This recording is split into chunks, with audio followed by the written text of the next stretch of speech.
Yeah, yeah. Okay, we are going to wait just a couple of minutes because I was just informed that there's another meeting that's just getting over, and they said there's a number of people coming from that meeting.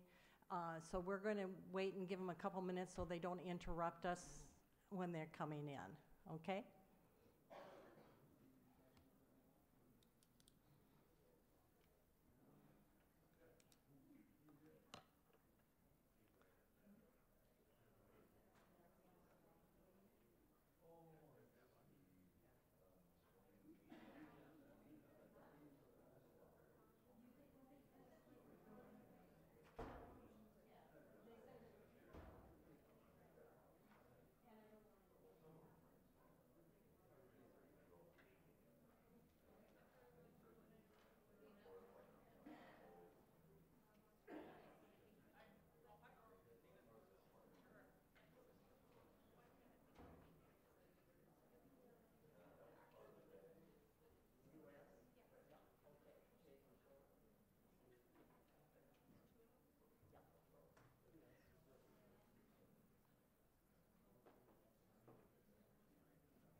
I was going to wait till 7:05. Yeah, well, that's what I have. But, but I don't think we can wait.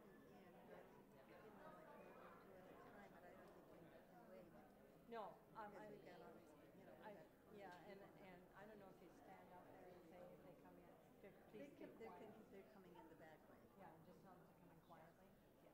Okay. Okay. I think we'll begin now. Good evening. I'm Dagna Simmons, and I'm the co-chair of the League of Women Voters of Sioux City.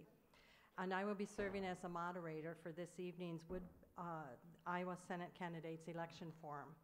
The League of Women Voters is a nonpartisan organization whose membership is open to citizens over the age of 16, male or female. We do not endorse any candidates or political parties.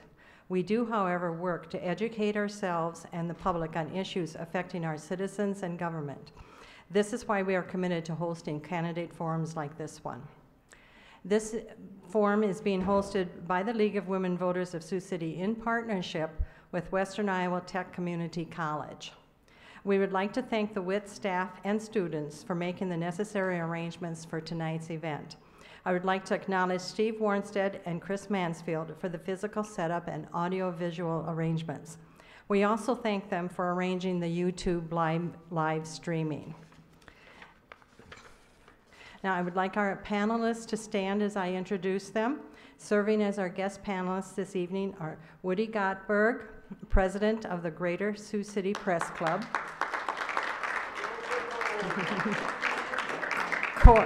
Corey Cantrell, representing the League of Women Voters of Sioux City.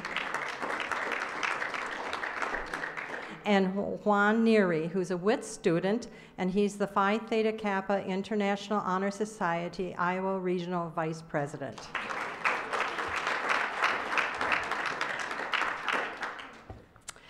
We appreciate them giving of their time to be with us this evening. The timers for this evening are, well, I guess the one-timer is a member of the Mayor's Youth Commission, and our students she's a student at the local high school. And please stand as I introduce you. Carly Gazaway, who's the president of the Mayor's Youth Commission, and she's a senior at West High School. And assisting her is Carolyn Goodwin.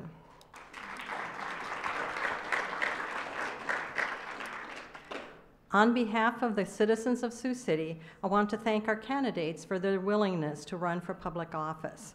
I will now name the candidates in alphabetical order within the seat and district that they're running to represent. And just wave as I introduce you.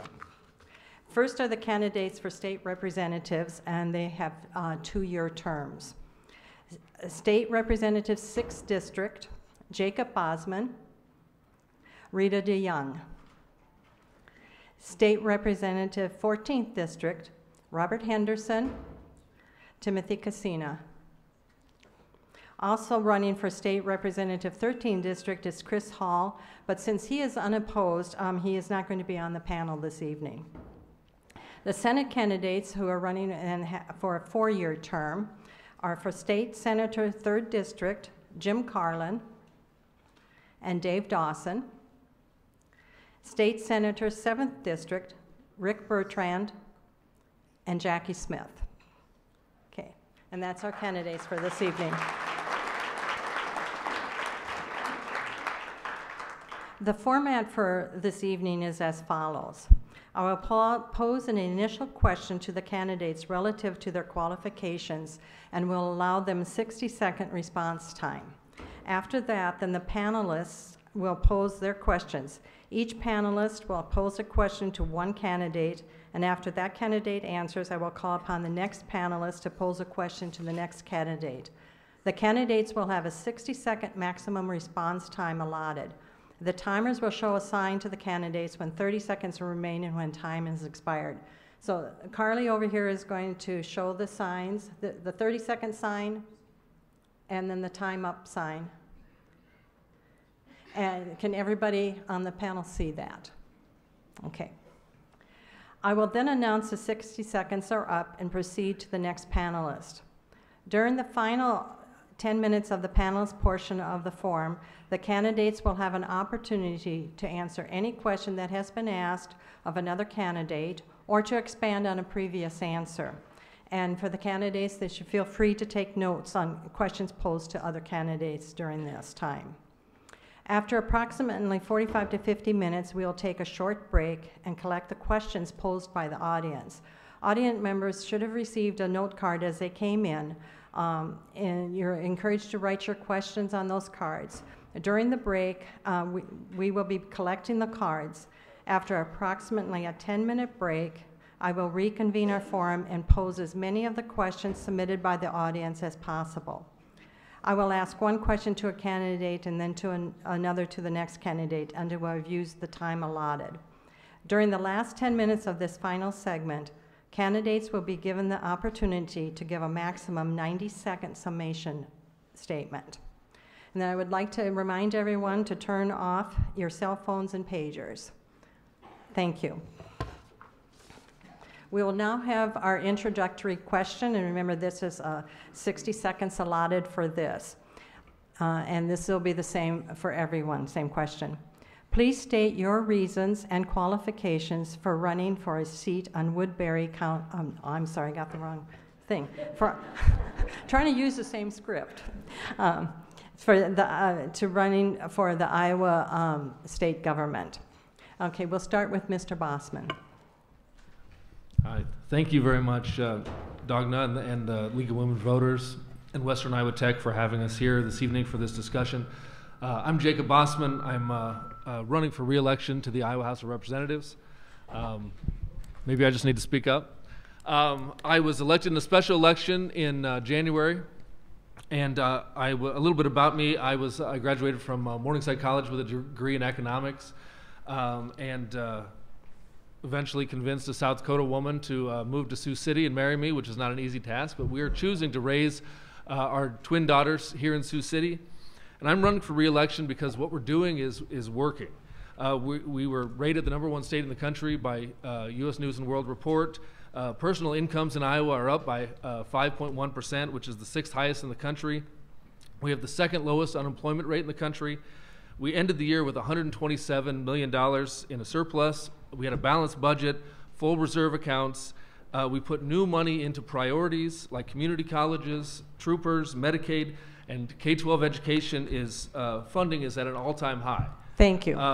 So I'm a problem solver, and I want to continue to solve problems for the people of House of Success. Thank you. Thank you. Ms. DeYoung? Hello, good evening, and thank you, League of Women Voters, for having this, and also thank you for everybody who's participating in this, including the audience. I'm a long-time Iowan, have lived here all my life. I have been an educator for over 35 years, and I really do believe in representing all Iowans. My goal is to bring Iowa back to basics, and to me, being back to basics is to have affordable and accessible health care. It's about having safe and well-funded schools, and it's also about giving people, hardworking Iowans, jobs, and also giving them a tax break. So I'm interested in helping all Iowans, not just the top 5%, and that's why I'm here tonight. Thank you. Mr. Henderson? Yes, thank you, and I would join our other candidates in thanking the League and also all of you for coming here this evening. My name is Robert Henderson, Bob Henderson, and I and my wife and my kids chose Iowa as our place to live almost 30 years ago, and we are very glad that we did. It was a great place to have our kids grow up. Sioux City was an excellent place for that. At any rate, I grew up in Pennsylvania. I went to college there. I have a bachelor's degree in mathematics from there and a master's degree in mathematics from there. I also have a doctorate in educational administration and policy study, which is a branch of public policy from the State University of New York. My reasons for running is that I believe that the things that can make our state better are much deeper than just funding and fiscal things. They're important, but they're tools, and there's much more to it than that. So, thank you. Mr. Cassina. Good evening. I'm Representative Tim Cassina, and I want to thank you for the last 2 years of letting me be your voice down in Des Moines. I am both honored and humbled to do so. I'm running for a second term. It is very easy because there's a lot of work to be done in Des Moines. As a lifelong citizen who's lived in District 14, I live about 3 blocks from where I was born, raised my kids in the same area.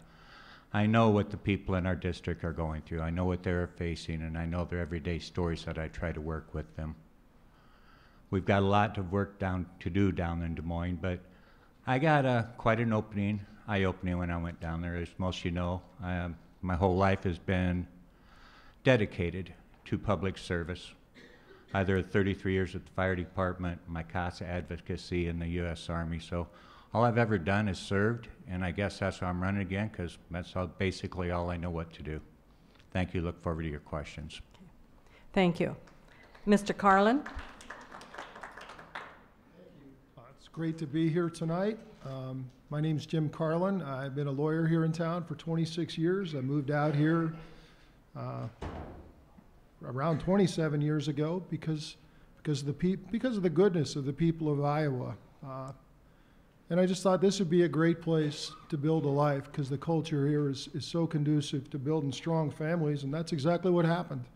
I've been married to a native Iowan, my wife Donna, for 23 years, and we've built a family and we built a life together. In that experience as a lawyer, I have represented people from all kinds of social and economic backgrounds. I know the people of Iowa well.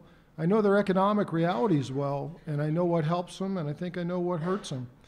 I've been working on a senior property tax freeze bill because of the rising senior property taxes that hurt our fixed and low-income seniors. That's one of my big goals coming into the next session. Thank you. Mr. Dawson. Good evening. Thank you for having us here tonight. I'm running for Senate District 3 because I think I can do a better job than my opponent. I'm a native Northwest Iowan. I grew up in the small town of Washta, just north of Correctionville. I have lived in Northwest Iowa for 39 years. I currently live in the small town of Lawton, just outside of Sioux City. Since I've lived in Woodbury County, I've had my own small business where I operated a law practice for over 5 years. And currently I'm a prosecutor for Woodbury County, and I've been there for over a decade. My job as a prosecutor is to make sure that our community is safe and taken care of. There are needs in our community that are not being met. We need to change the direction of our state. I previously served in the Iowa House for 4 years, and we accomplished a lot in that short time that I was there. I decided to come back after a 2-year break because over the last 2 years we've gone in the wrong direction. We've villainized public employees. We've taken away collective bargaining rights. We have mismanaged the budget by having to deappropriate and defund programs over the last 2 years, which never happened when I was in the Iowa House. Thank you. Mr. Bertrand. Hi, I'm Rick Bertrand. I'm Can running... I ask you to hold applause because we want to give every candidate a chance. I'm State Senator Rick Bertrand. I'm running for re-election in Senate District 7. Hey, born and raised in Kelly Park, still live in Kelly Park. Went to Grant School, graduated from Heelan, ended up over at University of or actually at Community College over at Fort Dodge before I ended up at UNI and got my bachelor's degree in economics. And I just got my master's in organizational leadership. And as people know, I work in this community. I've been married 21 years, got 3 little kids in the system. I invest in Sioux City, and I'm not an urban sprawl guy. As you see, all of my developments from Pearl Street to in the north side or even in Kelly Park, they've all been inner city things. So we've got a great thing going in Sioux City. We've got great momentum, and you're going to hear a lot of positives and negatives, and I just want to make sure that we get the positives out there tonight. Thanks for having us. Thank you. Ms. Smith. And thank you to the League for hosting this. Folks, this is the most important election of our lifetime. Our democracy, our values, our lives, they're on the line. In the Senate, I want to work to bring jobs, but I will not do it on the backs of working people. And what that means is that I will invest in K-12 education as a pathway for jobs for the 21st century. I will make sure and fight for accessible and affordable health care, and make sure that we raise the stagnant wages. As a speech pathologist, I worked in public education for 34 years in both public and private schools. I helped thousands of children find their voice. That's what I want to do in the Senate. I want to give voice to the people that have been left behind. As a county supervisor, Thank you. thank you. Thank you. We'll now move to the panelist portion of the forum, and I just remind the candidates that these answers are 60 seconds. Okay, we'll start with Mr. Gottberg, who your first question will be from Ms. DeYoung. Iowa's public school funding is debated every year with a debate over the percentage of increase. If you're elected, is there an early target number you'd have in mind for this session?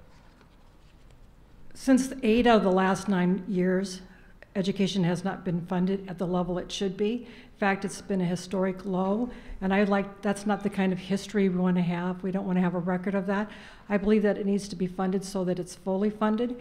In the past, 4% was what it was requested, or what would be expected to be fully funded, and I believe we're going to have to do at least at 4%, because we're going to have to make up for the last 8 years of the 9 that we have not been funding it at the level it needs to be funded. Thank you. Ms. Cantrell, your question will be for Mr. Henderson. Hi, how are you tonight? It's good to see you again. Am I too close to the mic? I guess so. The closure of 2 of the 4 state mental institutions and the privatization of healthcare service management has added to provider and client concerns. Will you push for funding for the regional mental health and disability services system? What will you do to make funding more predictable and reliable? Thank you. I really want to raise another issue, though, at this point. Recently, information has gone out to our public employees that if Republicans are elected, that we will dismantle and discourage and do away with the IPERS system. This is absolutely false. It's absolutely false. I retired after 35 years teaching, and I'll tell you that this is a baseless charge and one that I will fight. I will fight against any movement that comes my way that would do away with the IPERS system or change it in any way, and that's important. There's other reasons that I'm upset about this, but that's the main reason. Thank you. I can answer your question now if you'd like. I'll ask it later. Okay. Okay. Okay. Thank you. Mr. Neary, your question will be for Mr. Cassina. So according to the Iowa Department of Education, the average tuition and fees at Iowa community colleges is 30% higher than the national average. What could the state legislator do to provide more funding? Can you get your mic closer? Can you start over with your question? I don't think they can hear you. Sorry. Okay. According to the Iowa Department of Education, the average tuition and fees in Iowa Community College is 30% higher than the national average. What could the state legislator do to provide more funding to lower the cost for tuition at the community colleges to ensure that all students in Iowa get their education without accumulating student debt? Did you hear the question? No. Maybe you could use the other mic. Here, try this one. That system's not working out there. I would like people to hear your question, so it's not your fault. It's the mic. Right.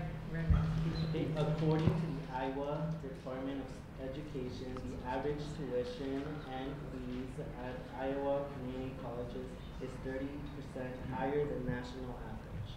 What could the state legislature do to provide more funding to lower the cost for tuition at our community colleges to ensure that students in Iowa get their education without accumulating student debt? Okay, thanks for the question. I appreciate that. Sorry. Basically, to answer your question, we need to fund it better, okay? We do not have a spending problem in Iowa. We have a priority problem in Iowa. Right now, we have about $12 billion a year going out in special tax credits. Our budget is $7.1 billion. Last year they cut over, in the last cut that they took another $11 million away from the regents and the higher education. So as I said, we have the funds to fund it. It's just a priority of where we fund it, and education is one that we must fund to bring those costs down. Good example is right here at Western Iowa Tech, where we look at we have our local levy, we have a state funding, and then we have the students' costs. And as state funding has gone down, the costs have gone up. No child should have the price of a house to deal with when they get out of college. And it's us to take care of that, us taxpayers. Thank you. Mr. Gottberg, your question will be for Mr. Carlin. Thanks. Good evening. The state Medicaid program's changed greatly the last couple of years. We ended up with one provider under the federal health care mandate, and then we went to privatization. There's talk of having a debate to change it again. Should it be changed, and if we do, how do we pay for it? There are And I've talked to people around Northwest Iowa. I think there's some legitimate concerns with the administration of Medicaid. I'm sorry, excuse me, can you bring your mic forward? Don't forget to give me a little more time. I think there are some legitimate issues where spending is concerned from the NCOs.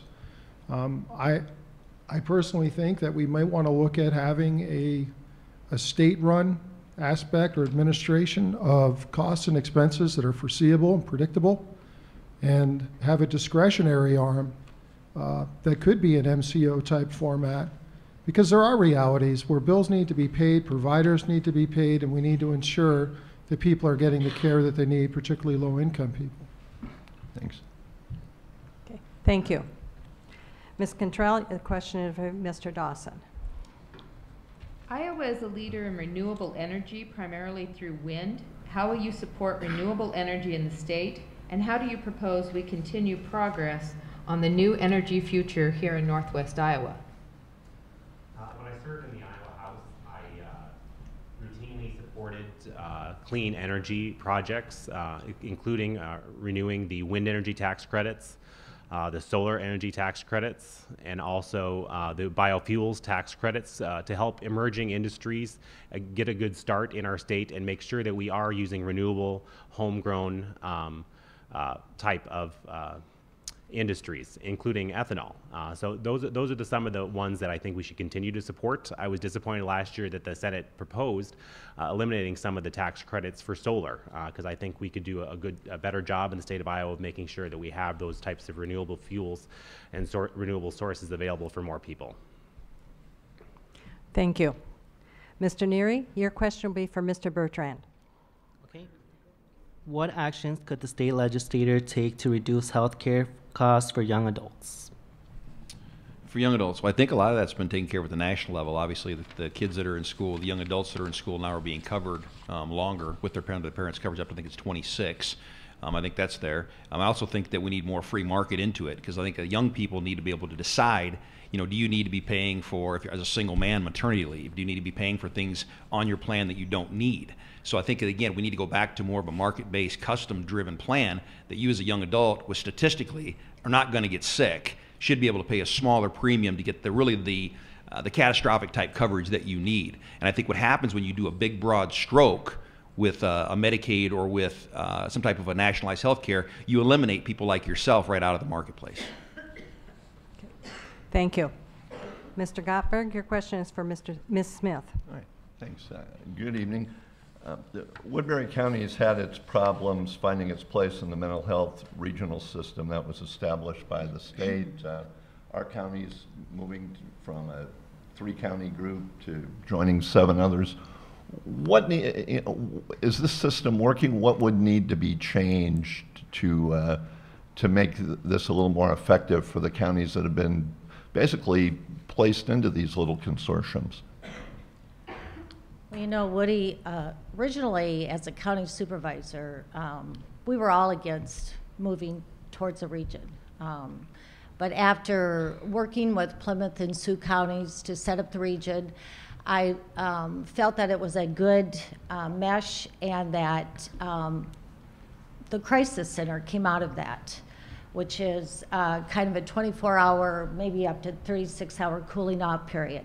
We would not have had that crisis center funded had we not pooled our money.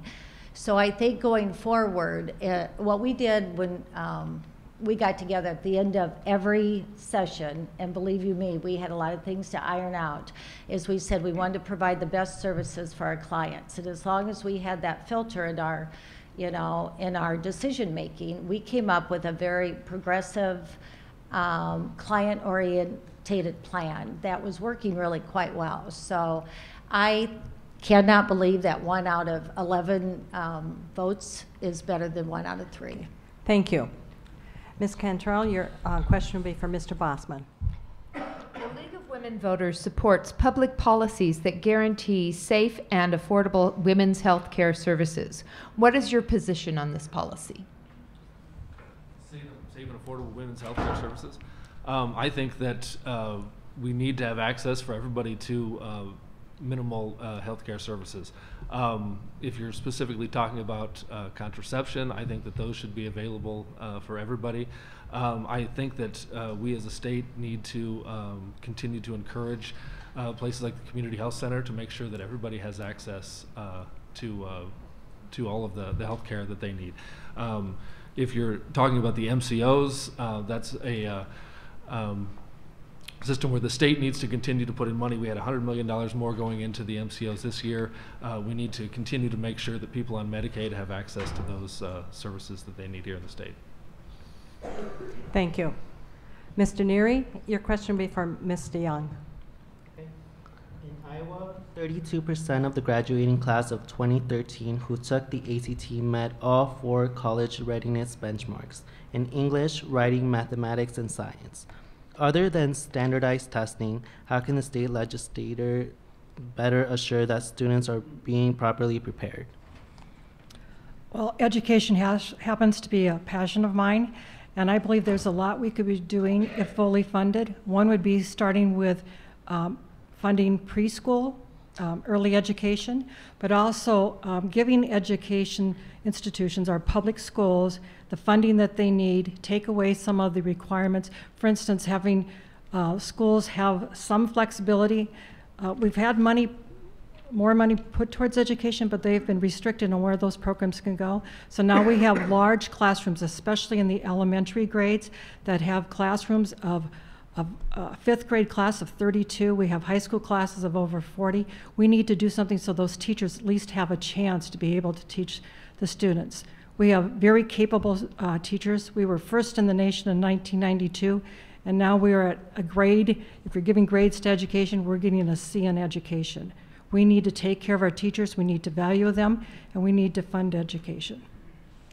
Thank you. Mr. Gottberg, your question will be for Mr. Henderson. All right, thanks. Bob, in the last several months, the court system's opened the door for sports betting in every state. That's something that the legislature will have to put something in place for Iowa's casinos in the coming year. If you're elected, what would you like to see, or where do you think we're going as far as sports betting in Iowa?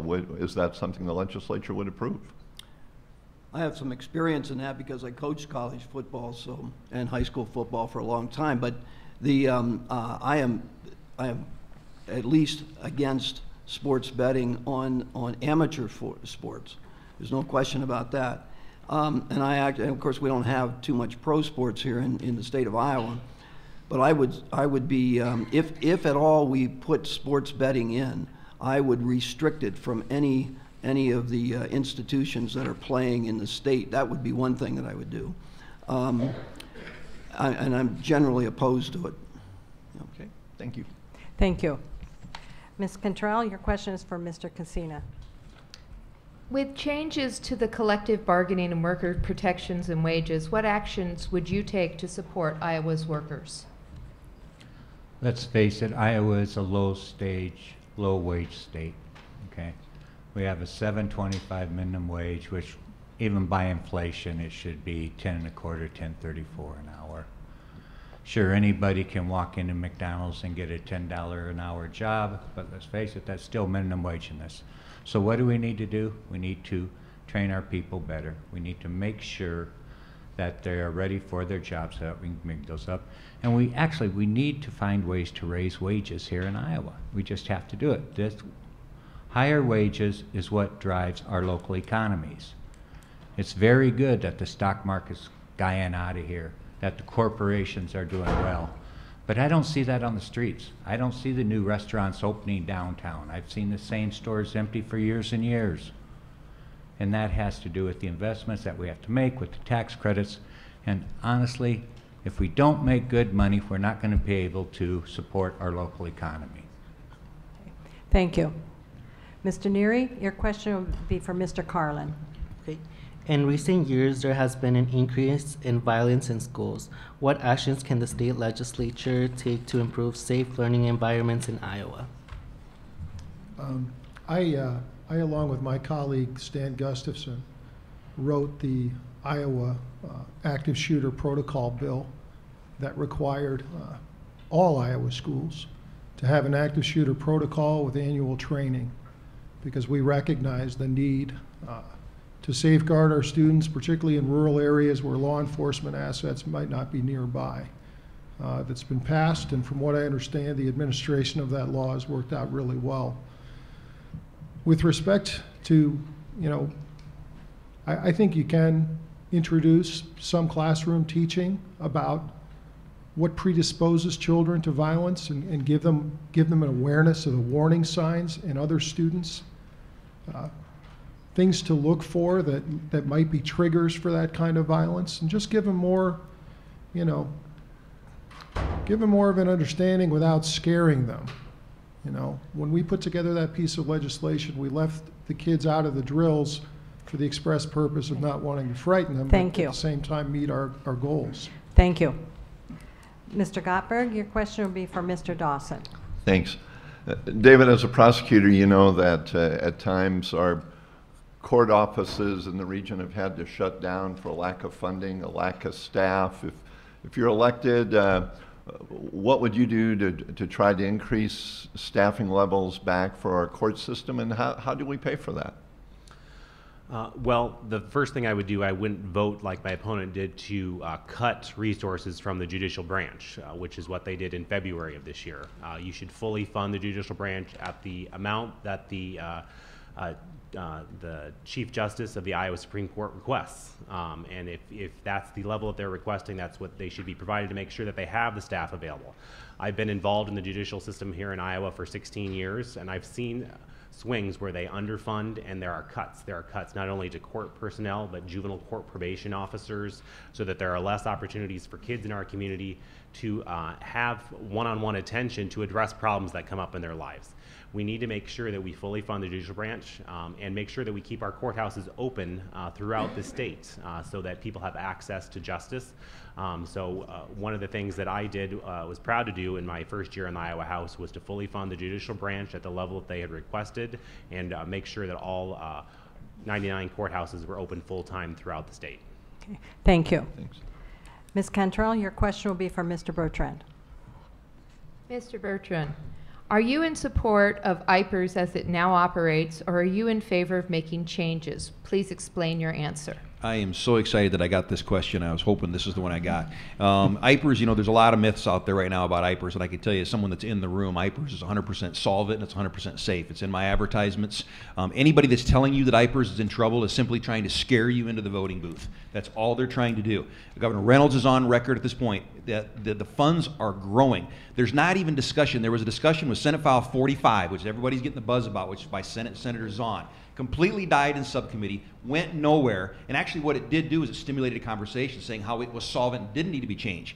I filed Senate File Resolution 2002 last year, when I was a lame duck senator, by the way, that basically required a 2/3 majority in the Senate to do any changes to the IPERS specifically program after the debacle we had with the Medicaid overhaul. So again, I am a huge supporter of the 411 system. I spoke with the police the other night. I'm a huge supporter of IPERS. It's safe, people. Anybody telling you different is not telling you the truth. Thank you for that question. Okay. Thank you. Mr. Neary, your question is for Ms. Smith. With the growing amount of mental health issues occurring, how would you plan on helping educational institutions increase the number of professional counselors on campuses to help deal with the mental issues such as autism, depression, anxiety, and so on? I don't believe that we have a very good mental health system for kids. And as a school employee, I know that every year that I worked, more and more students were showing up with social emotional needs. And what happens is we don't have the counselors. Grants kind of come and go, and there's no statewide system. So we need to fund it, and that is one big component that I will fight for when I get to the Iowa Senate. Thank you. Mr. Gottberg, your question is for Mr. Henderson. No, I wrote that wrong, sorry. Mr. Bossman. Okay. Sorry about that. All right. We hear there's a budget crisis in Iowa, but right now the state has a budget surplus. It has record low unemployment. So if there is a budget crisis, what's causing it? I don't believe that there is. I believe that Iowa's growing. I believe our economy is doing well. And I think that we we'll have the opportunity to fund our priorities next year. Like we did this year, we'll have the opportunity because of that $127 million surplus, and I believe because of the tax cuts that we'll continue to see growth in Iowa, and I believe that we'll continue to be able to fund the priorities like education and Medicaid, public safety, and other things like that. So I don't believe that that there is a budget crisis in Iowa. All right, thanks. Okay. Thank you. Ms. Cantrell, your question will be for Ms. DeYoung. The Governor's Office for Bullying at the University of Northern Iowa received no state funding since launching in September of 2015. Are you in favor of funding this office, and where might you find the money to do so? Bullying's a problem anywhere, but especially in a school, and I know that as being a principal for 24 years, you have to make sure that your school is safe, and bullying is definitely a problem. Funding, well, I would say that maybe we could use some of the money that has gone to the large tax breaks from corporations. For instance, the $200,000 that went, $200 million, excuse me, that went to Apple. I think a lot of that money could go to programs such as helping to confront the bullying situation, help with Medicaid. It could help with funding the school. I just think our priorities are mixed up. Thank you. Mr. Neary, your question will be for Mr. Henderson. Okay. Many non-traditional students at the community college level are juggling between jobs, childcare, and other family obligations. What could be done to lessen the burden of outside obligations so these students may succeed academically? I'm not sure that we could do anything to lessen their outside obligations, but what we have to do is figure out ways to arrange for them to get the education that they desire, regardless of those outside interference. I know this well because I teach at the community college level, and I have to deal with lots of non-traditional students who have those kinds of difficulties. So we do that by somewhat adjusting schedules when that's possible. We do that by sometimes doing things online, but I think that's something that individual teachers, individual instructors, of course, and others have to be a little bit more cognizant of when we're dealing with non-traditionals. And in times of employment situation like we have now, which is good employment, that is even more of a case. Okay, thank you. Mr. Gottberg, your question will be for Mr. Cassina. Right, thanks. Tim, very soon Sioux City is going to be one of a couple of places in the state where we'll have a cannabis oil dispensary operating for medical marijuana type projects. In the coming year, should the legislature look at any other changes in Iowa's marijuana law? If there are any changes at all, I would like to see it go from a Schedule 1 to a Schedule 2 so that we can scientifically study the whole plant. Having been a Schedule 1, the FDA won't let you mess with it at all, so we just don't know exactly how much good is in that plant. I think I heard it best at one of these seminars that I went to before cannabis oil came through, and he said, if marijuana was found today in the rainforest, we would say, wow, look what we got here, because there's so much good that can be done with this plant. But unfortunately, as we heard out in DC this summer, they're not going to do anything at the federal level. So maybe we need to do something at the state level so that we can get the full potential out of this plant. Thanks. Thank you. Ms. Quintrell, your question will be for Mr. Carlin. Iowans would like to make our rural areas attractive and livable for families. Do you believe that there should be a moratorium on animal feeding operations while real solutions to water quality are explored and implemented? What would you do to balance agricultural business interests with environmental concerns and quality of life for Iowans? I don't think that needs to change at all. We passed a water quality bill that recognizes the issue, that creates a path for more funding of water quality legislation. But this notion that the farmers are exploiting the resources of the state at the expense of the other people, I don't think is fair. I think the laws and safeguards that are needed with regard to animal husbandry are adequate. And I think the farmers are in the best position to make those calls in most instances. They don't need more regulation to constrict them. They're already faced with incredibly difficult economic challenges with where prices are presently. And I can tell you at the end of the year, our budget sinks or swims on our farmers' shoulders. Thank you. Mr. Neary, your question is for Mr. Dawson. With the workforce in need of career technical education, such as plumbers, mechanics, carpenters, and electricians, how would you encourage students to consider community college? I think we need to build on the workforce development issues in our states that have begun over the last few years by making sure that we are fully funding community colleges, because that's where most of the technical training for those types of employment occur. And we shouldn't have cut to $500,000 like the Iowa Senate and House did last year from community colleges, which only raises tuition for people, making it less affordable for people to go to community college to get that training. And I also support projects like we have here locally at the Sioux City Public Schools with their career academies, which encourages people to get involved while they're even in high school in many of those technical careers. Because we also have shortages in nursing. We have an aging population in Iowa. Many of our nurses throughout the state are retiring, and we need to make sure we're encouraging people to go into other professions besides the trades, but also into nursing and other programs like that that are trained here at community colleges like Western Iowa Tech. Thank you. Mr. Gottberg, your question is for Mr. Bertrand. Rick, something else the court system did in the past several months, they okayed traffic cameras. Will the legislature and would you, A, favor keeping traffic cameras for cities like Sioux City that has some, and B, should the cities get to keep the revenue or send it to the state government? Good question, Woody, and it's actually come up all 7 years that I was there. The first year I didn't hear anything of it, and it's been an issue. It was on and off again, on again. I mean, what I think that Sioux City has done right, support it or not. Some people are for them, some are not. I always say if you obey the law, what does it matter if the cameras are there or not? I get a little leery on some of these intersections where you got to prove that there's actually a need for them versus trying to just generate revenue. I think what Sioux City has done well, like we do with TIF, like we do with any other program, targeted jobs that's handed to us, what we've done with our revenue from the traffic cameras is we use them for one-time projects. We don't build them into our budget like they did in Des Moines. We don't make it an ongoing revenue stream that if it's taken away somewhere in the future through the courts, that we're going to be hanging out there to dry. So, you know, we build a firehouse, we did those type of things. But overall, if there's due process in place, again, you can put one foot on one side of the line and one on the other. Good question. Thank you. Ms. Cantrell, your question is for Ms. Smith.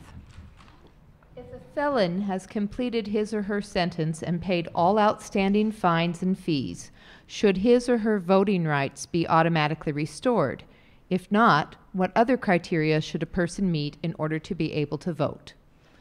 You know, I can't get over how many felons I have met at the doors, and they're quite open about that. And I think if you have paid your dues, that yes, you should have your voting rights back. Thank you. Mr. Neary, your question will be for Mr. Bossman. Many college students find the voting process difficult to comprehend. What can the state legislator do to increase awareness of voting options for full-time students? So I know that that's been an issue for colleges because students are allowed to vote at either their home address or the college address, whereas for everybody else, you have to register to vote and vote at your primary residence or where you live most of the year. So I think it's just an education as far as the state needs to make sure that college students know that, and that the local auditors are aware of some of those issues that they might run into as far as maybe having a driver's license with their home address and being registered to vote at the college. So that's something I think we need to work through, specifically with the voter ID laws, but I think it just comes down to education and making sure everybody's aware of the requirements and what they can do to make sure they can vote. Thank you. We are now going to go to the candidates can each make a statement of no more than 60 seconds to answer any question that had been asked of another candidate or to expand on a previous answer. And we'll start with Mr. Henderson. Yes, it's been quite quite a few questions in regard to education. I spent 35 years teaching public schools, and one of the things that has happened, and I think this is the largest thing that's happened, is that the public schools have lost their purpose. The purpose of public schools was originally to develop and teach good citizens. What we've done is we've narrowed the focus down to some very small things. I encountered a teacher who was a teacher of early childhood, birth to 4-year-olds, who was appalled at the fact that she was being mandated to take away playtime for those kids so that she could teach them how to take standardized tests. I think those things are absolutely ridiculous. We need to get back to that. That has issues that go toward bullying and toward all of the other things that we have to deal with in schools. I really am for getting back to the purpose of education. Thank you. Which we've done. Thank you. Mr. Casina? I'm glad you touched on that, Bob, because honestly, we do have to take care of these kids from the cradle to career. We have to be the ones that plant the seeds for the trees that will never be able to sit underneath there. And that's actually what we did at the shipboard and the other communities who came together. That goes from 0 to 3 of read, talk, sing, play. We have to make sure that every child, when they go to kindergarten, are equal. It's hard to say we all had the same chance because you all went to the same public school.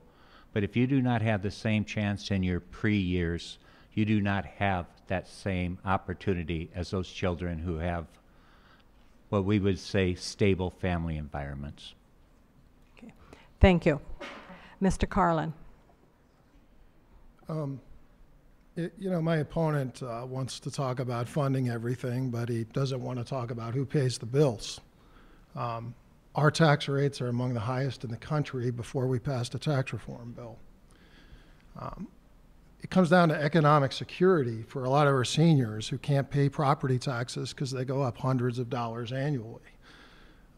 Young working families that have to pay excessive student loan costs created by the Obama administration and health care costs created by the Obama administration. And when they have to pay very high federal and state taxes, and then they have to pay student loans and health care costs. And you know, my opponent would ask them to pay even more. And what we try to do as best we can, dole up the pie to meet as many needs as we possibly can fairly. If you take more money from the court system, if you take money from the court system, or you try to take it from another branch of that government, it comes from somewhere. You know, those dollars come out of Medicaid. Okay. Those dollars come out of education. And it's a balance. Thank you. It's not an easy one. Okay. Mr. Dawson? Speaking of tax cuts, I voted for the 2013 property tax reform, which was one of the largest property tax cuts in the state of Iowa, which capped the rate of growth on agricultural and residential property tax rates, so they could not increase at a faster rate than 3%. So I do make sure that if we're going to vote for a budget, it's balanced. But one of the things that we really need to fix in this state, and it was a question that was asked earlier, is our Medicaid system. I work for a nonprofit that deals with Medicaid clients. I work in the juvenile court system where we have lots of people with substance abuse issues, mental health issues, and other issues in their lives that they need treatment. And many of them are low income, but they are working and trying to get ahead. But the MCOs are bleeding people dry. They're cutting off services, denying claims, cutting inpatient treatment stays shorter. We need to immediately end the privatization of the state's Medicaid system, turn it back over to state control where the administrative costs were lower, people were getting services that they needed in their community, and I'm disappointed that my opponent voted against the opportunity to end that contract. Thank you. Mr. Bertrand. Yeah, great question. I got 2 points real quick. Education. This illusion out there that we're not funding education. There's only 3 other states in the country that have spent more on education in the last 5 years than Iowa. My first 5 years when I was in the minority, I voted against. I voted outside of my party all 3 times to support education. I support education in Sioux City. I also agree with Senator Mr. Dawson. Medicaid is a debacle. It's absolutely out of control. We just got to put things in historical perspective. When they came to us, the bean counter said that it's unsustainable. So they came together and they looked at a plan to try to make it sustainable. What did they do? They went with this. They said, give us a grace period. It's been 2 years. It's ridiculous that I have managed care plans calling the representative to get payments for reimbursements. It's ridiculous that we have patients calling saying, I can't get a waiver. It is time to take action on Medicaid. I think Governor Reynolds has supported that. I think it's going to be one of the first things we tackle moving into this. Is it going to be a complete overhaul? I don't think from a cost perspective we can do that, but I think there's going to have to be a direct oversight where we start putting in payment schedules, we start putting in patient tracking and those type of things. So I'm on it. Thank you. Ms. Smith? I want to go back to stagnant wages. Something that I believe that needs to be increased is minimum wage. And my opponent voted against the 4 counties that actually did raise the minimum wage and then failed to support a state raise in the minimum wage. So that's one thing that we can do to address stagnant wages. The other thing is collective bargaining needs to be restored immediately. That is nothing more than a way to suppress wages and to pick away at benefits. And I believe that every employee has a right to bargain their work environment, their benefits, and their wages. The other thing that we need to do is work on living wages and making sure that companies that come to Iowa pay a living wage. So stagnant wages, 42% of Woodbury County is at or below the poverty level. They can't even afford the basic things in life. So I've seen them, I'm at their doors. Thank you. Mr. Bossman. Thank you. Excuse me. Workforce is a major issue in Northwest Iowa. I hear when I talk to businesses all the time, they need help finding workers. And I believe that the Future Ready Iowa bill that we had the opportunity to pass this last session will go a long ways toward a lot of what we talked about. They're going to identify the high need positions in the state, and they're going to fund opportunities for people to go to community colleges and receive the training, whether it's in welding or nursing or construction or whatever those high need areas are in the state, identified every year. Also, a pet project of mine, I've been working with people coming out of prison, and a lot of times they're sent back to their home community and not the best environment. They got them into that, and I think we need to work with businesses as far as helping them find housing and jobs and placement with businesses that need those workers coming out of prison. Okay, thank you. Mr. Young. Interestingly enough, I'm a program director for Boost, which is a program that works with 18 to 24-year-olds of persons that have been involved in the juvenile adult justice system. And we are doing exactly that. We are helping them earn their diploma. We are helping them get training and then get a job and keep a job. But on top of that, we need to make sure that they have a wage that they can live on. A $7.25 an hour wage amounts to $15,080 a year. That is not a living wage. That's why our schools have such a high level of free and reduced lunch persons in it. We need to make sure we have a living wage. We need to have affordable and accessible health care. Thank you. This concludes the panelist portion of our forum, and I would like to thank and have the audience join me in thanking Mr. Gottberg, Ms. Cantrell, and Mr. Neary.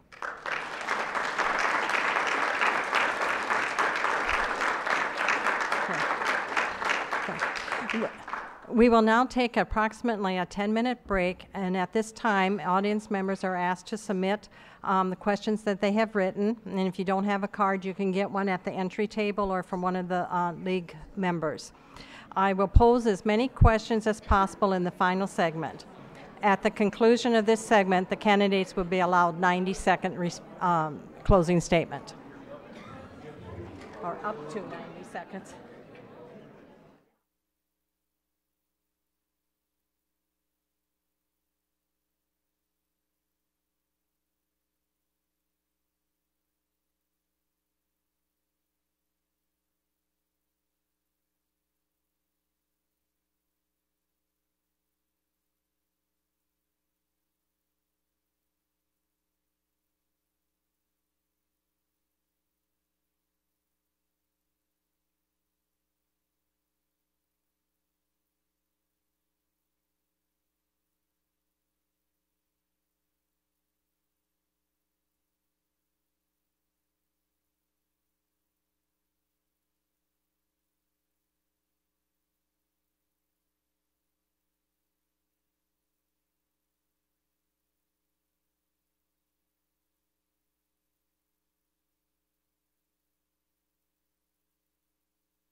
Okay, we'll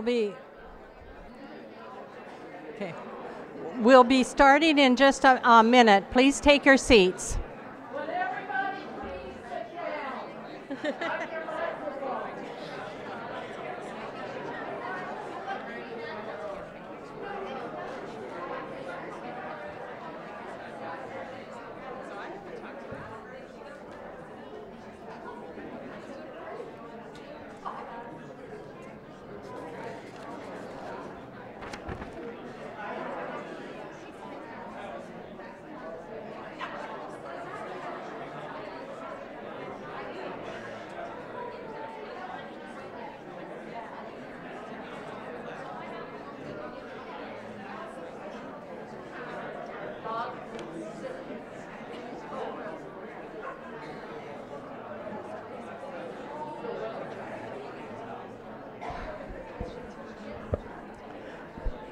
Okay, our break is over. If everyone could be seated.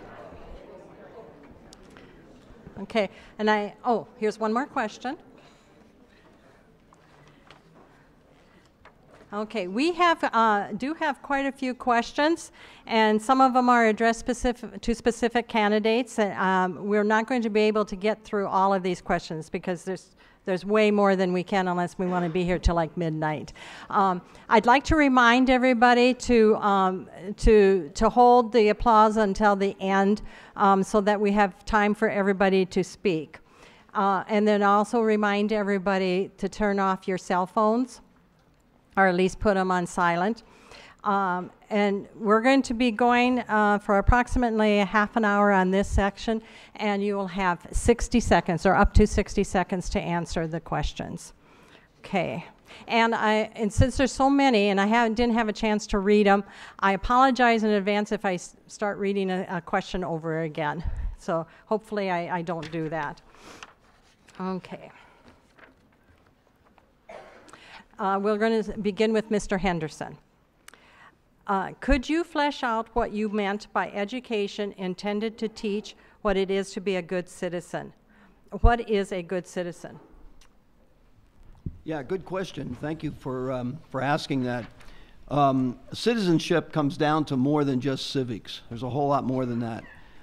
In fact, there's, I don't know if I'll be able to have the time to get through, but there are quite a few things that we have to change. And it has to do more with the way we teach, not what we teach. But when a student is finished, you know, our K through 12, especially our K through 12 system, is really introductory material. That's really all it is. And you can even make that case for the bachelor's degree. But the point of the matter is that when a student goes through, they have to understand that they have a responsibility while they're there as a citizen, and that happens to be to learn as much as they can. But they also have the responsibility of understanding what their role in society is. Our founders didn't start a government. They started a country. And there are societal expectations that were set forth by those founders to be able to do that. And that's what we need to get across. That gives you kind of an overview. Thank you. Yep. Thank you. Mr. Cassina. Yes. Okay. How do you propose we bring more families to Sioux City to work and live and raise a family? First of all, I think that we're doing a pretty good job here right now. But a lot of it is going to go on the recreation value that we have here. It'll go on strong schools. It'll be on our, if we can keep a lower tax base here, that helps a lot. But there has to be employment opportunities to bring them here also. But we must have the same things of why they move to bigger cities. We have to have the bike trails. We have to have the parks. We have to have the social communities that we look forward to, our music, our plays. Thank you. Our music, our plays, you know, the aesthetics of the community make a big difference also. And actually, we have to advertise for it. Nobody's going to come unless we ask them to come. True? So until we ask them to come, then how do we know they aren't? Or they won't until we ask them. So we need more tourism. We need to basically just market our city because we have a pretty good thing going here, and people just have to learn that. Thank you. Mr. Carlin, Since you are concerned with property taxes, what would you propose we do to generate more revenue for the state budget? My concern for property taxes specifically concerns seniors on fixed incomes. That's what I've said from the beginning. We did a fiscal impact statement on what it would cost to freeze senior property tax rates for seniors on fixed incomes under $30,000 a year, and it was far more affordable than what we found, what we had imagined. It was somewhere in the neighborhood of $13 million. If we can do that for our seniors so they have the security of being able to keep their homes without seeing these 2 and 3 and 4 and even some instances $500 increases in their property taxes, that's going to help them. And one of the issues for them is they leave the state. And when our seniors leave the state to friendlier tax pastures like Texas and Florida, they take their tax revenue with them, just like a lot of businesses have left for South Dakota. You know, high tax rates have consequences. Money migrates. Okay, thank you. Mr. Dawson, what is your position on immigration and employment needs in rural Iowa? There are many good immigrants who come to our community and work hard and play by the rules, and so we should encourage legal, lawful immigration to our country. We shouldn't be discouraging people from coming from our country, but it needs to be done the correct way. Really, at the state level, it would be very difficult to change policy. That's really a federal issue. So at the state level, I don't see a large role for the state legislature to be changing immigration policy. But as a prosecutor, I know it's important that we enforce laws and work cooperatively with the federal government and enforcing their laws. Thank you. Mr. Bertrand, what is your position on term limits? Yeah, good question. I believe in them. Still believe in them. Yeah, I still believe in them. As everybody knows that I preach it. I think that too many people stick around too long. You have too much baggage. I said I was going to run for 2, and I did. And truthfully, I was, when they called me and said that they, the powers from Des Moines and said, hey, you know, the sweeten the pot to get you back in this thing, I was standing on a roof. I was shingling, and I'm like, I have no interest. But then, you know what? If no one else is going to run, and I think we don't want to lose what we have, here I am. And I'm willing to start over and win a 3rd term. My energy feels like it's a 1st term again. And I actually agree with David on the immigration thing. I mean, as someone that works construction, you know, we need the roofers. We need the labor, man. And we need to figure this thing out at the federal level. I'm ready to bring more people in. Let's get them here and let's get them legal. Let's get them working. And then I just want to, you know, I know my opponent brought up minimum wage. She needs to do homework because I was the only Republican that voted for minimum wage to match South Dakota and Nebraska 3 years ago. The only one. And I also sponsored the wage theft bill. So again, do your homework. Again, I'm for working people. There's a reason why Sioux City continues to reelect me because I understand working people. I'm part of the working community, and I work hard, and I believe in this community. Thank you. Thank you. Ms. Smith, what have you done professionally, job-wise, that would begin to prepare you to be a state senator? Well, that's a great question, but I'm going to go back to the minimum wage and clarify that. What I did say is that my opponent voted to take away the minimum wage raise from the 4 counties that actually did raise it. So I'm sorry if you heard something different. I worked in education for 34 years. As a speech pathologist, in and out of a lot of classrooms, had to deal with a lot of parents, teachers. I've got good skills as far as listening, goal setting, and actually accomplishing what I set out to do. As a county supervisor, I was able to work across the aisle to bring jobs. One good example is CF Industries at $1.7 billion, which created 100 good-paying jobs. I also owned a small business, and I bought a franchise, and there's a lot of criteria, a lot of reports that you have to do. I learned how to do expenditures, revenue, profit and loss, and I got a lot of business sense when I did that. Okay, thank you. Mr. Bossman, do you support the Medicaid privatization? And if so, what problems do you see with this move, and how would you correct the problems? Yeah, I think that there are problems. I think that we need, like Senator Carlin said, we need to have some type of state oversight to make sure that people are not falling through the cracks. The example I use is if the Department of Revenue screws up, they make a mistake, 3 years from now they can write somebody a $5,000 check and you're good. If there's a problem with somebody not getting the care that they need, that's not something you can correct later. There can be permanent damage or death, God forbid. So I voted for 3 times for a bill that requires strict oversight of the managed care organizations, that they have to pay providers and provide the needed services in a timely manner. I think we need to expand that oversight and make sure that they're doing what they're supposed to be doing and what we're paying them to do. Okay, thank you. Mr. Young, besides your years in education as a teacher and principal, what other experiences would you bring to Des Moines? Well, the 35 years in education is a great foundation, but I also have been involved as a community volunteer. I have served on several boards, including Boys and Girls Home Family Services, and that's one of the reasons why I know about the Medicaid disaster. I am now serving as a trustee for the airport board, so I'm well aware of what it takes to market your community and what it all takes to work together. Along with that, for years I've worked with families in the community to help those students, their families, and the community improve and be a place to be proud of. Thank you. We're going to do this question to everybody, and it's phrased as just a yes/no question. So I think that's what we'll do, and we don't need to expand on it. We're just going to go down there. We'll start with Mr. Henderson. Will you oppose any legislation such as the Senate File 45 that would turn IPERS into a defined contribution plan? And again, just a yes/no. Mr. Henderson? Yes, I would. Mr. Cassina? What is the question again? Will I support IPERS? Oh, oppose. Will you oppose any legislation?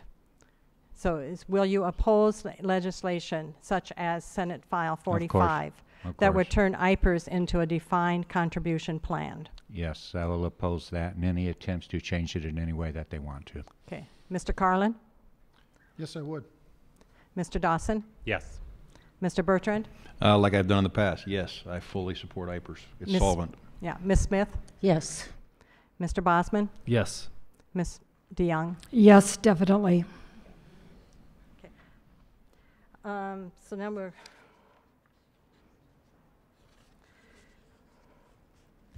Mr. Henderson. Would you consider restoring collective bargaining rights for teachers? And explain.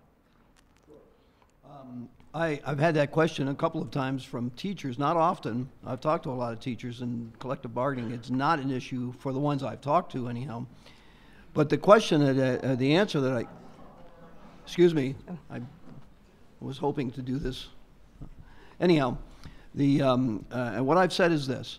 I've asked the question, has it hurt you? And the one person that talked about that said, no, it hasn't hurt me. And I said, well, what is your issues in education? And she said, oh, don't get me started, she said. I said, well, I just did. And she went on and on about all of the other things that were a concern of hers. Not having support from administration, having too many regulations and restrictions in the classroom, not able to do what it is for kids that you're supposed to be able to do, all those things. I said, those are my issues. And that's what I want to get changed so that we can do what we need to do in education. If that law, the way it's written, begins to hurt people, I would certainly be in favor of re-looking at it and doing some changes. Okay. But I don't think that that's happened right now. Thank you. Mr. Cassina, yes. What is your political philosophy in how you view government? My political philosophy and how I view government. My political philosophy is very simple. Society's first priority must be to humanity. The second part of that is only the truth will bring you peace. So I believe if government takes those two philosophies, we wouldn't have the problems that we have right now. Government's doing fine. Politics just gets in the way.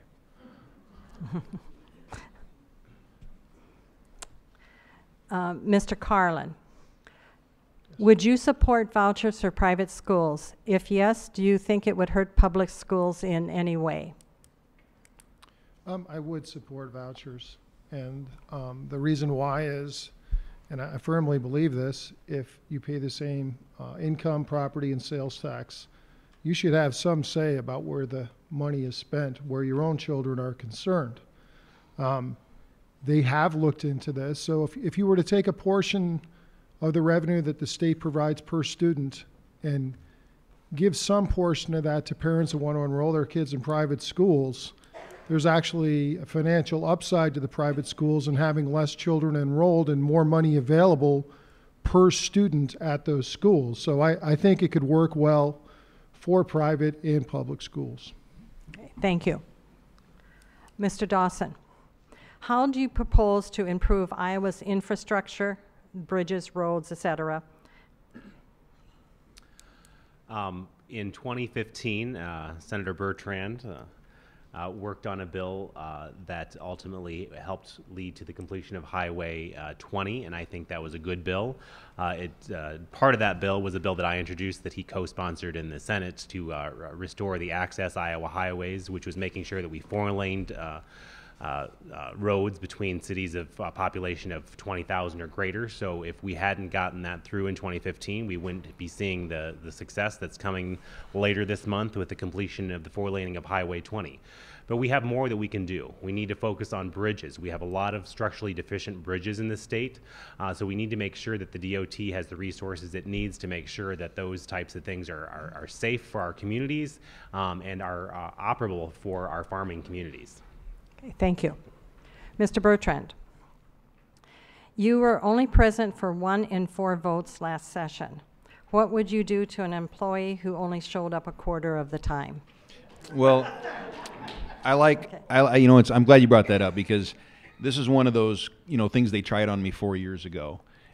This is what they do in Davenport with Senator Smith. They're doing it in Fort Dodge with Senator Kuchian. Basically, they're saying is that our attendance record. So what you do is you go out and you gather a bunch of committees, suppose that do or don't exist, and you gather votes and you say that you have a bad percentage. It's nonsense. When you look at my voting record, when it comes to what's been done for Sioux City, I will put my voting record and my results to get anyone that's held this office. I go down there with one mission.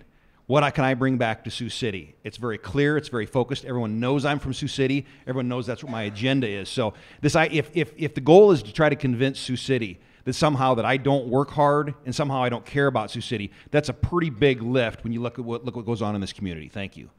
Okay, thank you. Ms. Smith, why should voters support you when they rejected you in 2016 when you ran for county supervisor re-election? That's a good question, and one I've asked myself, actually. But if you're in politics, I was raised in a political family, and if you're at this long enough, you know that sometimes you're just a victim of a wave. There was a Republican wave in 2016. I worked very hard that election as well as this election, knocked on as many doors as I could. I ran a good campaign. It's like a sporting event. You train, you do the best you can, and then you let the voters decide. So I simply could not sit back with all the bad things that were happening to good people. I knew I had good experience with budget. I knew that that I could work with people and get things done as well, and that I also am here for Sioux City, and that I'll show up for the job. So I thought I was a good fit for this. Okay. Thank you. Mr. Bossman, do you feel it is a conflict of interest to work for Senator Grassley while serving in state office? No, I don't believe it is. And actually, before I decided to run, and there's been precedents, Senator Bill Anderson worked for Congressman King while doing this. Zach Whiting, who works for Congressman King, currently is running for the state Senate up in northern Iowa. And before we started this process, and I spoke to Senator Grassley, we sat down with the Senate Ethics Committee and went through the process. And I make it very clear that when I go down to serve the people in Des Moines, I take a leave from Senator Grassley's office. And just like anybody else that works in government, you have to make clear that when I'm in Senator Grassley's office working, that you're not using federal resources for campaign or anything like that. And we make it very clear that my role with Senator Grassley is different than my role as a representative. Thank you. Ms. DeYoung, you claim that Medicaid is a disaster. What evidence do you have to support this position? Thank you. That is an easy question for me. I serve on the Boys and Girls Home Board, as I mentioned before, and they're a service provider that has been hit very badly by this. But also I know of persons that are not receiving services. I have received a letter from a well-respected doctor in town who's telling me that the Medicaid situation is driving our psychiatrists away and causing problems for our service providers. I'm concerned about Jackson Recovery, Boys and Girls Home, the hospitals. All of these service providers are not being paid at the level they should be, and it's not just a cash flow. I've heard people say it's a cash flow problem. It's not a cash flow problem. It's a problem that we're driving these service providers out of our community. Thank you. Mr. Henderson, why is raising the minimum wage a bad thing for Iowa? Well, there are times when we probably should be raising a minimum wage, but here's the argument that has been made has been that there are a number of people who have to support families on minimum wage. Well, the fact of the matter is that there's only about 5% of the people who are working on wages that are minimum wage in this state. And then of those, only about 10% of them are doing that for to support a family. So what it really comes down to is a very, very small percentage of those, and they're usually working for businesses that are small or startup businesses that can hardly afford a change in what it is that they're having to pay. So I believe we have to help those people, but I don't think that we should be penalizing everybody who is an employer just for that. I think we ought to find other ways to do that. Okay, thank you. Mr. Cassina, how would you protect people with pre-existing health conditions? Medicaid for all. Be the quick one. Because we are sooner or later going to have to get that as a society. Okay? To protect people with pre-existing conditions was already done through the ACA, and it has been taken away at that point. What I did not support this year was the Farm Bureau plans and the skinny plans that, as Senator Bertrand pointed out, these kids need that because they won't allow anybody like me who happened to survive lung cancer last year to be on their plans. So what that does is that makes a smaller and smaller group of people who have the pre-existings that are going to basically be paying the highest rates across the state and in the country. We have to spread that cost out so that the costs don't go all the way through, but the only way we are truly going to take care of this is have universal Medicaid for all people in here. And we're a few years away from that. I would say many years away from that, but someday we will catch up to the rest of the world. Okay, thank you.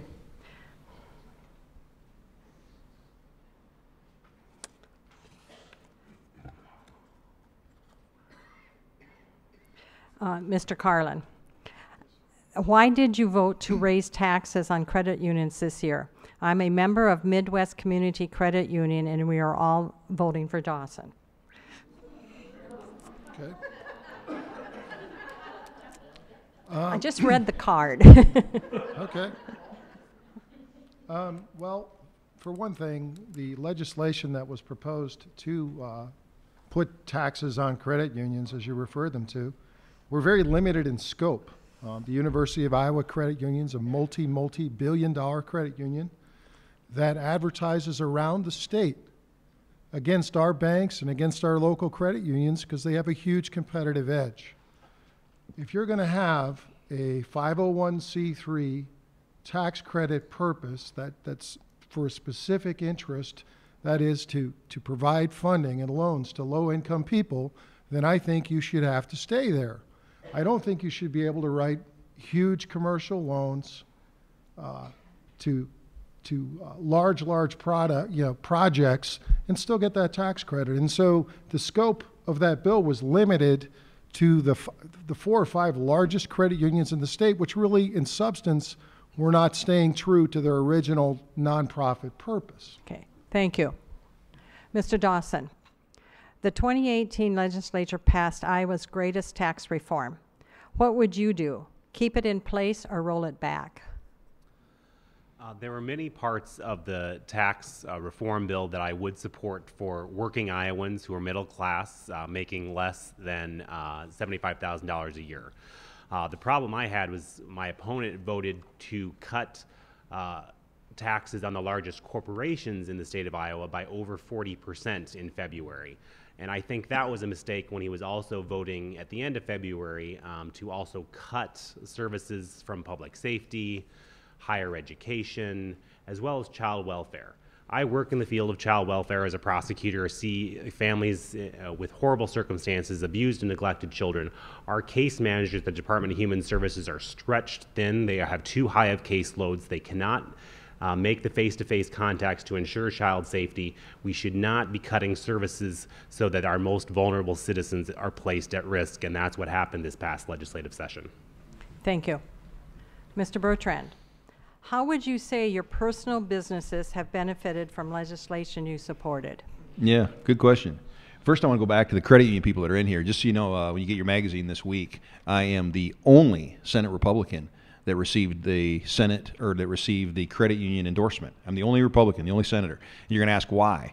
And the difference is because working with Christopher Rance, who's the lobbyist for the credit unions, as you guys know, we worked to slow that train down. We made sure that that bill did not affect the lower level, that means the smaller credit unions. And it really only went after really one, which is the Iowa City Credit Union, which is really acting as a bank. So just so you know, for the record, you'll see in your book, I was supported by the credit unions.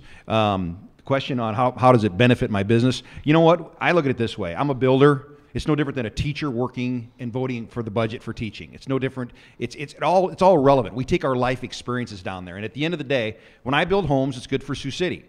And what's good for Sioux City is good for Iowa. So again, I am not apologetic that again that I have a business and that I invest and that I employ people in this community, and I do it all above board. So again, I'm very proud of what my business is, and I'm very proud of what we've done over the last 15 years. Okay, thank you. Ms. Smith, where's all the money going to come from all this talk of increasing funding? Well, we can look at the tax credits. That's kind of the default of what most of us think, where we can find some money. But as I listen to Representative Cassina, he says the budget does have plenty of money. It's just a priority problem. So I think what we need to do is decide what's important as Iowans.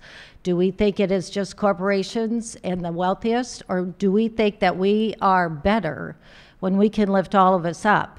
And that is by providing accessible health care for all, including women, raising that minimum wage, making a livable wage, and treating us all equally, because we're a system of haves and have-nots, and it's growing bigger and bigger every day. Okay, thank you. Mr. Bossman, do you fully support your party's platform? The 2018 Republican platform includes the call for legislation that would eliminate all public sector unions and the elimination of gun-free zones. Do you support these? No. I'm my own person. I think that we're elected to represent our constituents and also to think on your own. I am a member of the Republican Party, but no, I do not agree with everything that every Republican does or that's in the Republican platform, up or down on the state level or the county level or the federal level. I think that there absolutely is a role for unions. I think we have to have a balance. I think there has to be a balance between the workers and the employers. So no, I don't support doing away with unions entirely. Okay. No. Thank you, Mr. Young. When you refer to working together, do you have examples of when you have worked with various groups for a successful outcome? Well, as an educator, especially a principal, you work with very different views on things. You have the student, you have the parent, you have the teacher. Sometimes when you have two students in your office at the same time, you have more than two stories, two sides to every story. That's one time of working together for the success of students and families. Another time, I am a program director for Boost, and we work with the community. We work with the Juvenile Court Service, the adult probation. We work to help these ex-offenders have a better life. And probably the one that I'm most probably is the best example. As the airport trustee, I'm working with the city council. We work with the 185th and the airport board. And we have done a lot of great things. I feel that we've improved the airport, and I think that's a case of us working together. Thank you. Mr. Henderson. SAVE, S-A-V-E, penny tax, which began here in Sioux City, is a key priority for our school district. It is scheduled to expire in January 2030.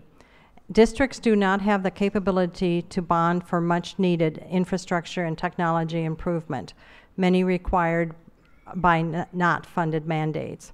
If elected, would you support an extension of SAVE as it's currently written? If not, what conditions would you add to gain support?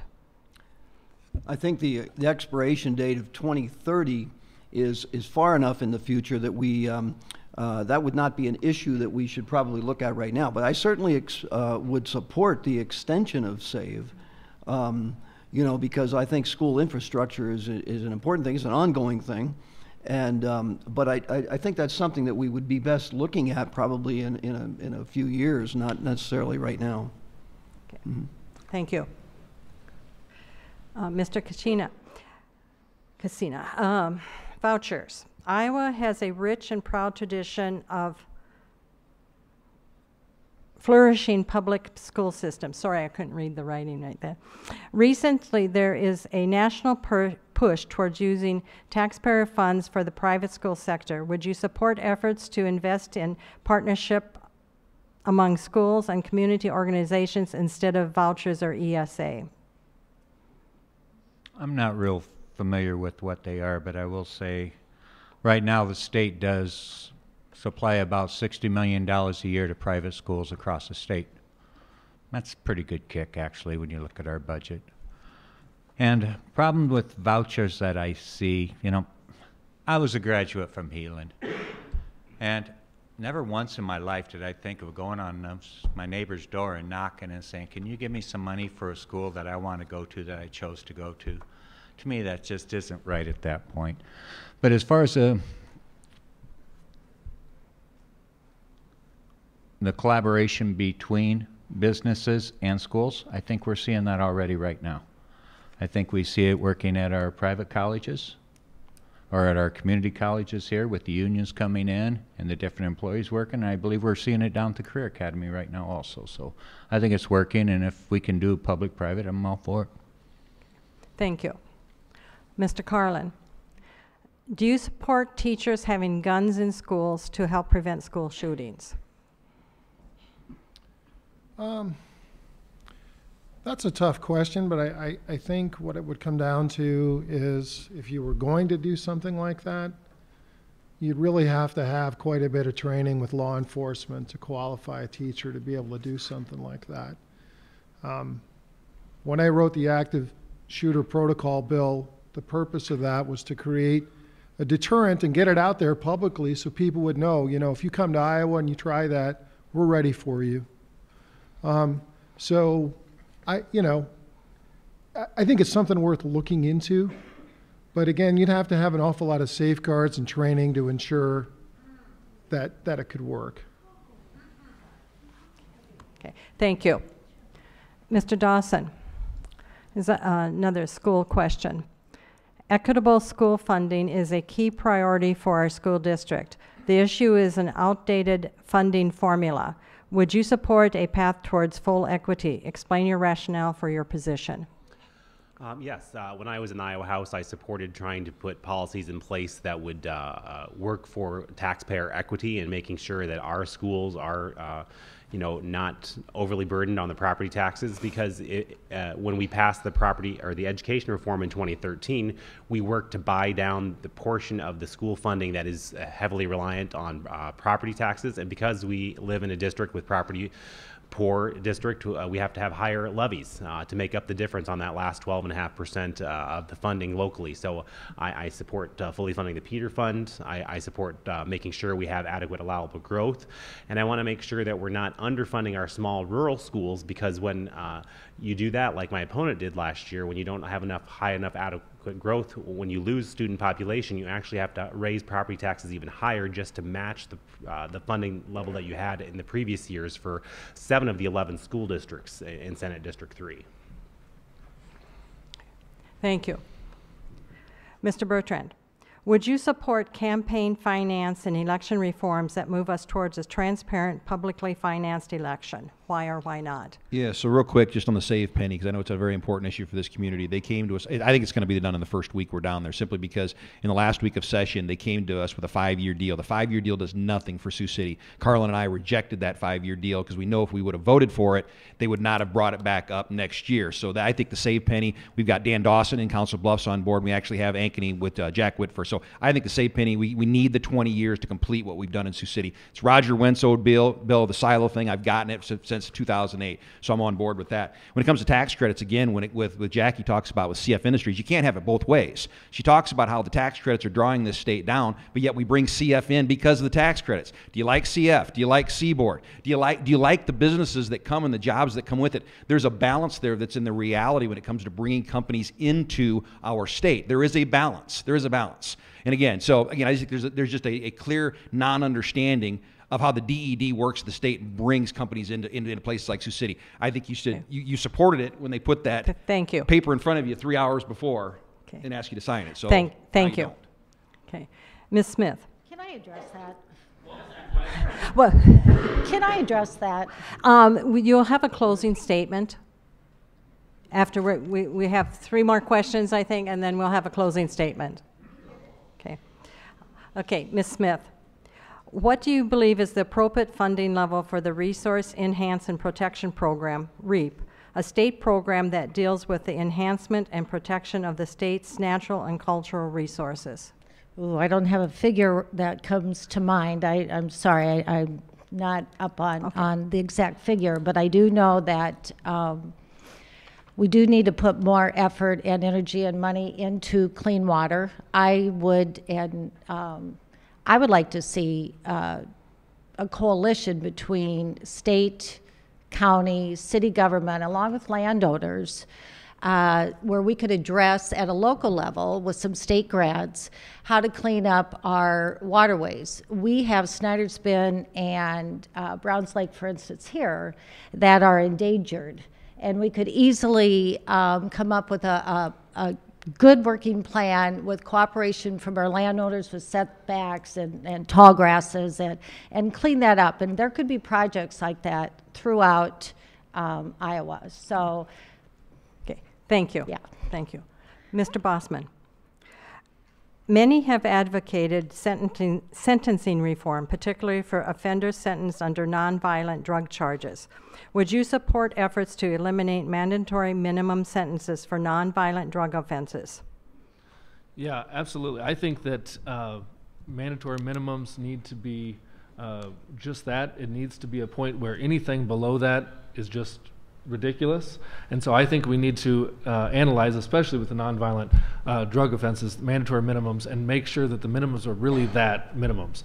And make sure that people aren't spending time in prison that a lot of the judges that are putting them there say is egregious.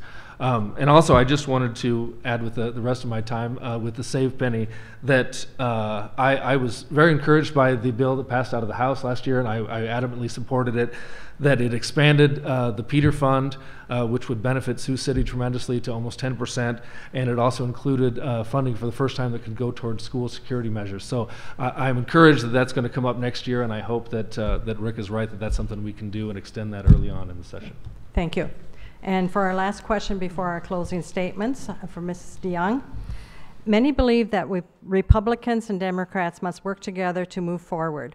Would you work outside your party to accomplish this, and what concrete steps would you take to encourage working across the aisle?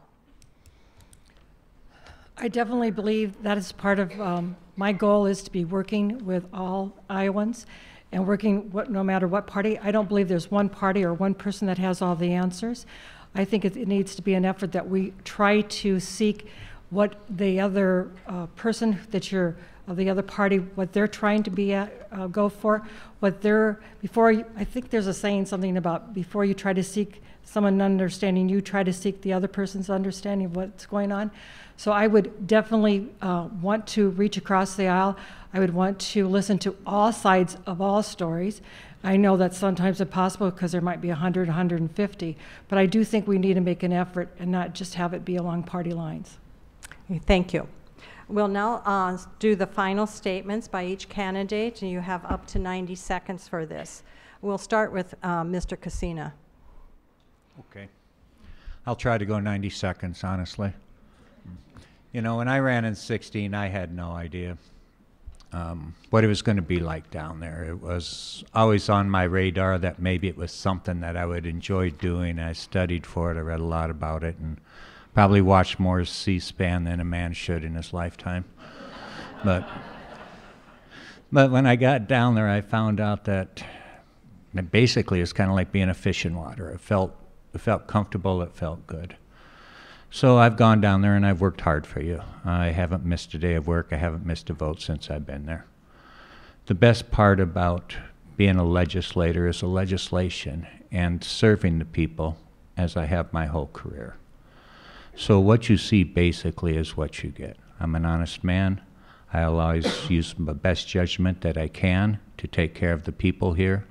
I will never put politics above my constituency, because I'm just not made that way. I've lived in my district my whole life. I know the district. I know the people of Sioux City. I've been on the streets for 33 years.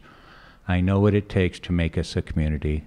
I've volunteered in so many different organizations and have so many endorsements. It's just silly. They just came out of nowhere, and I was just really proud to get those at the same time. So I hope you send me back down there, because I know I can do it again, and I know I'm going to do well with it. So thank you very much for your time tonight. Thank you. Mr. Carlin. Thank you for the opportunity to be here tonight and share our views with you. One of the things you need to remember is leadership is defined by results, not rhetoric.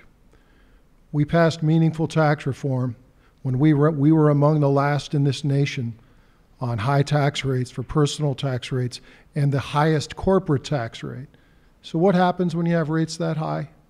Corporations and CEOs take a look at you and they're not interested because you're killing the incentive that's going to grow your path to more revenue. That's a reality we have to deal with. The handcuffs of excessive taxation and regulation need to be taken off in Northwest Iowa. Iowans know how to work hard. It's the government that needs to get out of the way.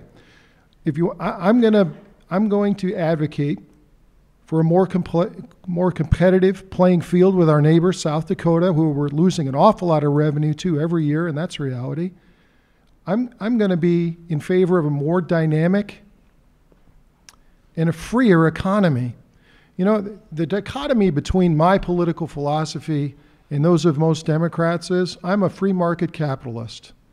I think you give people freedom of choice. You give them, you make it an issue of voluntary cooperation rather than forced incursion of excessive tax rates and regulations that have the effect of killing economic growth and killing incentive to put Iowa on a better path.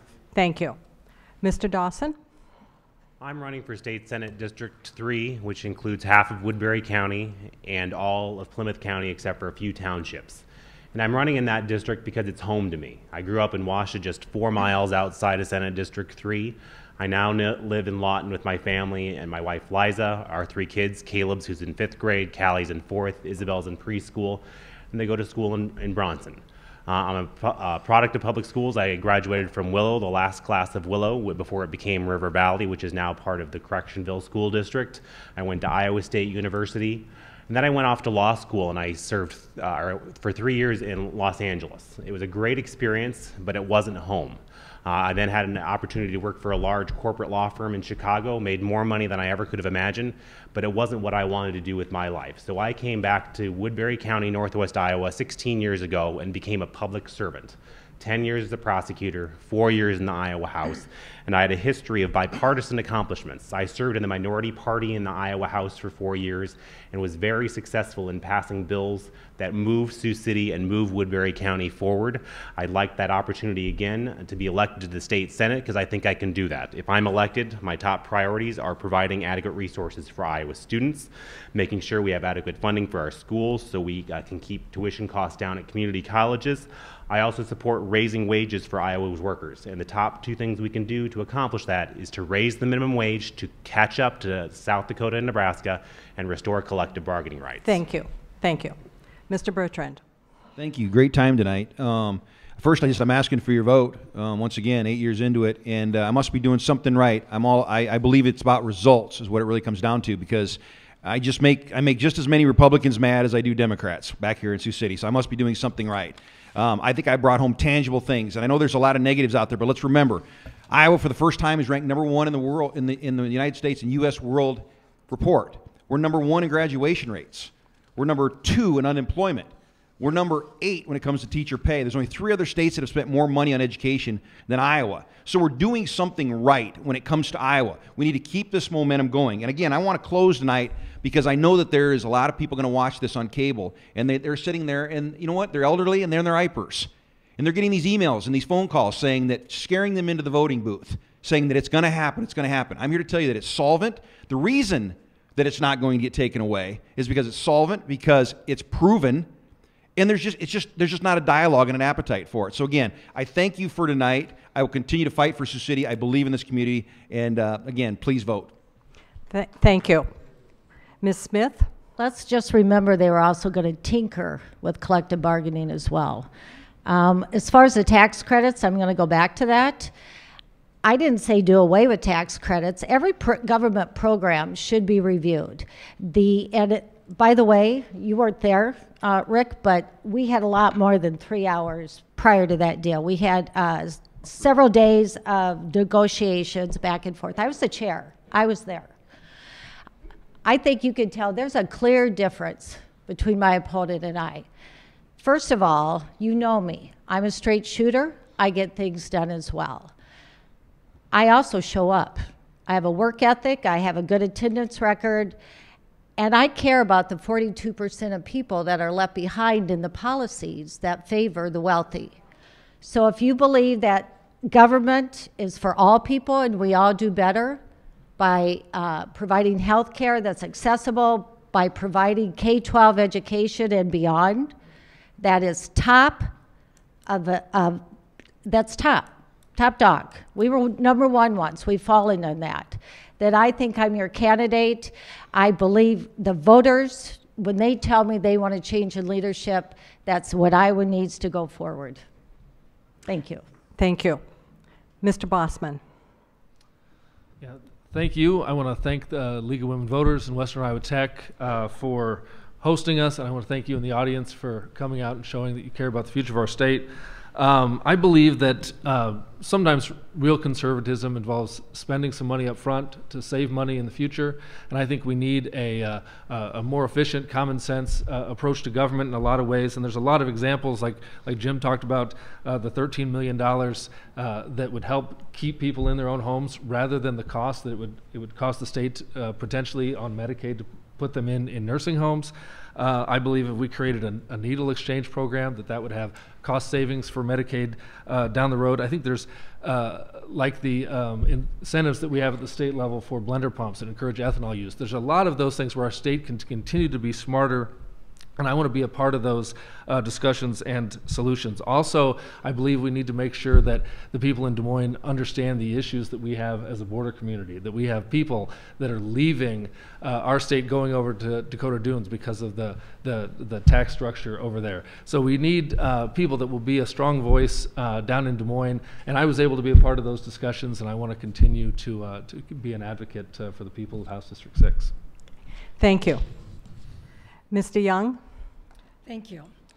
Well, Rita DeYoung, and I would like you to vote for me November 6th because I want to get back to basics. And to me, basics is having a funded education, I believe that when people talk about what they value, you have to look at the budget. Like Joe Biden says, don't tell me what you value, let me see your budget and I will tell you what you value.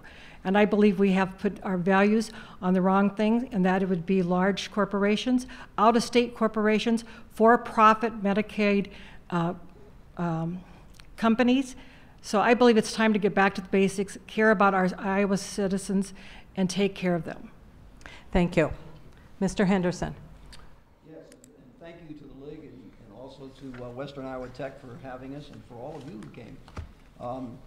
One of the things that I have said continuously is this. You know, if I'm fortunate to be elected to this office, that's when partisanship will stop for me, anyhow, because I'm not going to represent just those who voted for me. I have to represent everybody. And I'm not an expert on every issue that's going to come up. In fact, there's probably going to be two choices for most of those issues. And I might be wrong on those, and I need to hear from people who can intellectually tell me differently. Not politically, but intellectually tell me differently. And and I'll engage in that kind of a discussion. You know, we've heard tonight that people have said politics should not be part of government. And that was spoken by somebody who about 97% of the time voted against any Republican bill. That's not the way I'm going to look at things. Good ideas come from different places. I've heard good ideas from everybody here at this panel tonight. And it's important that we work hard for for our constituents, for the state of Iowa, and for the long term. That's what I will do, and I'll pledge that. Thank you very much. Thank you.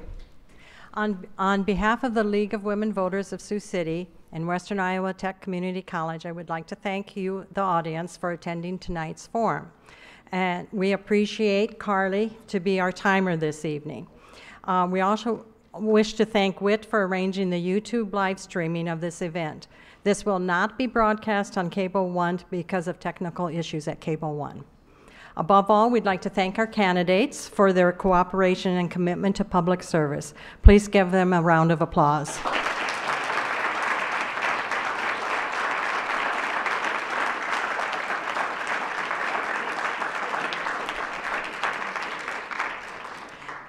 The League of Women Voters will host town halls during the legislative session on the fourth Saturday of January, February, and March at 10 o'clock at the Public Museum.